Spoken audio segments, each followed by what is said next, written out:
Guys, karon ba? Mga bata pa gani na uyab.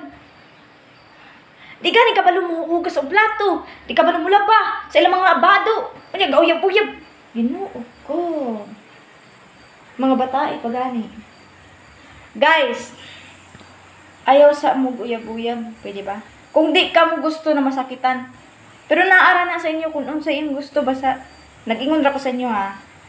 Lahi ra ang nakatapos og eskwela og nagtarong og eskwela kaysa sa wala pa jud sila mahuman tas naguyab-uyab na mo na dayon. Pag mga unsa sila sa gawas, ana unsay may tuon buntis mo unsa ra kan. Ang pasulong taro ginikanan. Tinuyuan kay wala mamati sa ginikanan kung unsay tambag. Musupak man. Moingon ang ginikanan, di maglaag na kay basin mauna ko sa gawas lahi ra baan panahon karon kay naanay murit, naanay mo patay ninyo. Unsa ra kanon dapat unsa ra kanon tripan ka mo sa gawas. Mana? Dapat mamati ka mo kay sila ginikanan. Nakabalo na sila kung unsay kapalaran karon og sa una.